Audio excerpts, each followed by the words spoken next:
तापर होची उठिबा उठिबाटा भारी कष्ट कहीदेवाटा सिना सहज मन सेटू कहब हाँ आज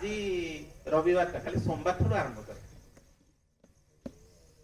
आज पर मेघुआ पाग आज कौन गोटे आरंभ करू एमिति विभिन्न प्रकार मन कौन करिव अलग अलग सबू बाहाना सबू बांधिब तेणु आमे कौन करू मोबाइल अच्छी मोबाइल रे सेट कर देलु एई समय रे सेठी भी सुविधा अछि ना स्नूज करिवा पे नै कि सेटा पुनी पाखरे आमे रखि देबा तापर स्नूज कर देबा 5 मिनिट 10 मिनिट 15 मिनिट सकाळ 7 बजे आउ हेई पारेनी ए बायो क्लॉक माने आम शरीर रो गोटे क्लॉक बा घड़ी रहिछि सेई घड़ी रो उपयोग आमे करिवा आउ प्रत्येक जिनिस आमे जहा भी करिवा सबु कथारे दिव्यता बा मां को आनिबा एटा सबुठ इम्पोर्टेंट कथा आमे जहा करूना कहीं जदि सेथिरे दिव्यता नाही जदि सेथिरे भगवान को उपस्थिति नाही ताले से मूल्यहीन हिजिबो तेणु आमे कोन करिवा सबु बेले मां को जोड़ीबा सबु कथारे सोईबा पूर्वरु आमे आखि धर जो बंद कले एवं कहिले मु थरा जो 4टार उठिबे बा 5टार उठिबे सेटा केमति हबो एबे मु केते बेले उठुची एबे जदि 7टार उठुची काली के राती 3टार उठिबी कि 4टार उठिबी बहुत डिफिकल्ट हे जिवो मु कोन करिवि घंटाए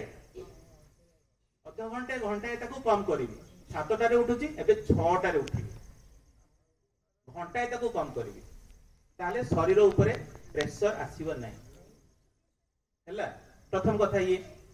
एवं राति रे सोइला बेले निजको संकल्प करिवि एकत्रित करिवि एवं कहिवि जे वर्तमान समय होउची धरा जो राति 11टा है बा 10टा है जते जल्दी सोइबो भलो वर्तमान राति 10टा है ताहले 6टा बजे को केते समय रहिला हिसाब करिवो 10 2 12 6 8 घंटा रहिला बा 5टा रे उठिबि 7 घंटा रहिला निजको निजे कहइबो जे 7 घंटा रहिला 7 घंटा परे मु एई समय रे समयटा होची धरा जो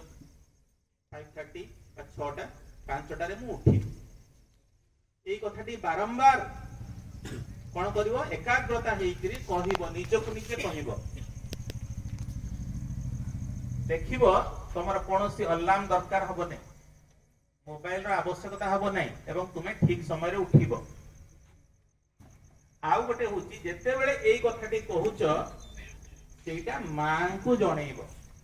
निजको निजे कहूच एवं पुणी मां को जणै दोछ जे मां मु एई समय रे उठिबा को चाहूची एकाग्रता कल कोन कहिबो ताको सेट करनल एवं मां को पाद तळे जणै देल मां मु एई समय रे उठिबा को चाहूची प्रथम द्वितीय होची सकाळे उठी तुमे करिवो कोन सेटा प्रथमे आगरु भाबी नैथिबो जदि सकाळ उठी के किछि काम नाही ताले मन तमर बिल्कुल उठिबा को सहाय्य करिवो नाही अच्छा तुमरो जदि काली सकाळे बस जिबार अछि 4टा रे ताहाले सेदिन निद भांगी जाय ना नाही 3 थर निद भांगिवो गोटाय बेले थरे 3टा बेले थरे 4टा बेले बिल्कुल सोई हबो नाही केमिति निद भांगी जाउची एना मन ऊपर प्रेशर अछि सकाळे कि हमर मानसिक पॉल्यूशन हे जाई छी हम मुंड भीतरटा से बेला पॉल्यूटेड हे जाई छी मशा धूप लगेले मशा माने जाउ नांती बेसी आसुचंती ना आसुना काम करूनी मशा धूप भगवान पाखरे धूप लगेले भगवान आसुना मशा धूप लगेले मशा माने बेसी पळी आसुचंती भगवान पाखरे धूप आमे दउचे भगवान डाक सुनु नांती बोली आमे कहू हे प्रभु ताकू एते देलो याकू एते देलो मो बेलू काहे की गंदउच बोली आमे सब बेले गाउचे ना गाउने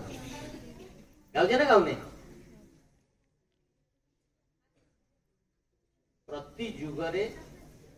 भगवान भी ये संसार को आसिले आमे देखी चंती कठिन परिस्थिति भीतर देखी से जाई चंती किंतु आसंती कौन पाई गीतारे आमे समस्ते पढ़ी से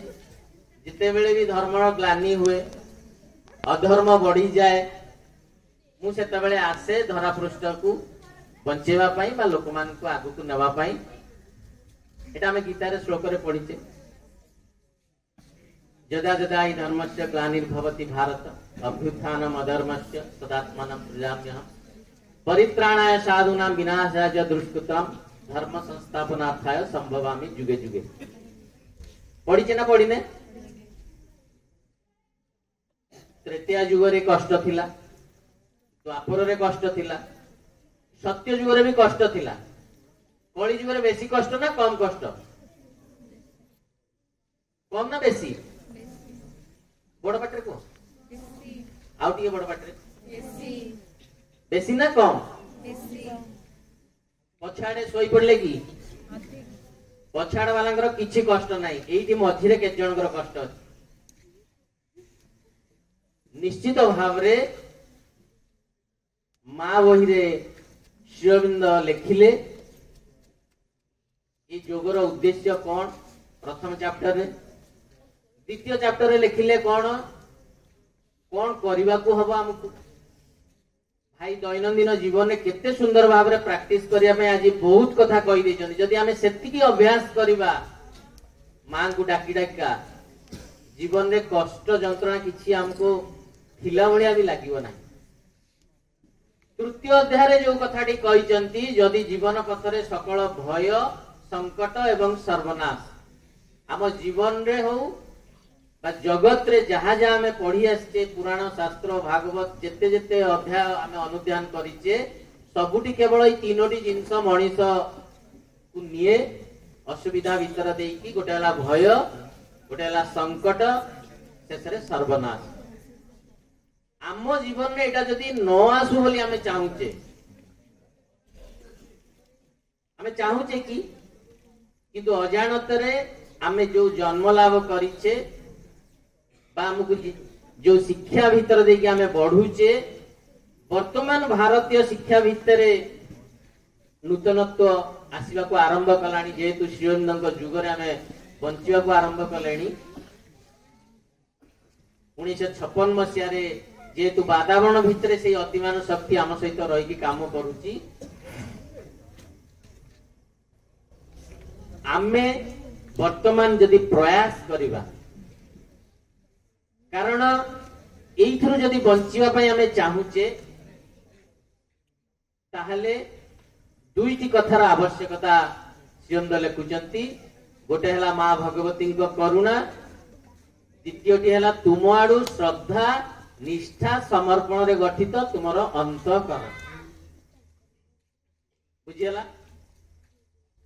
आमे जदि भय जोगु आम पाखु कष्ट जंत्रणा आसुची निश्चित भाव में भय आमको घारुची सबु कथारे भय सकाळु उठिकी राति पर्यंत 24 आवर जो भाई कहूथिले सबु क्षेत्र रे भय जो उदाहरण गुड़िक दौले 25,000 टका देवी ना देवीनी भय घारुची आमको।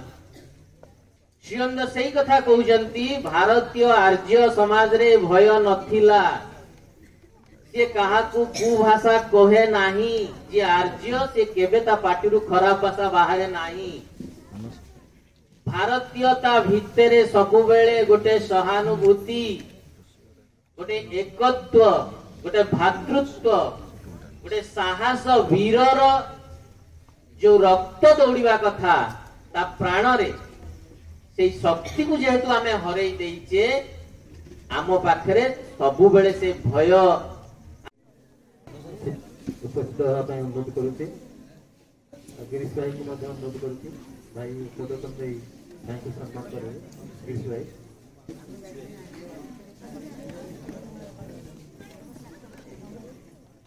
एते सुंदर से परिवेश थिला हमर जो पिला माने आसंती भारी खुशी प्रचार प्रसार भी करते जे ए भलिया होबा कथा किंतु ए वर्ष जतिन सार एथि हमर प्लास्टिक मय कर देले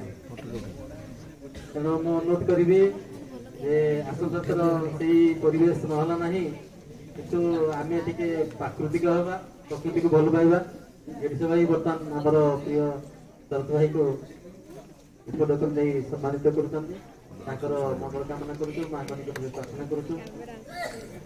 भाई सबले मां को कृपा लाभ करନ୍ତୁ।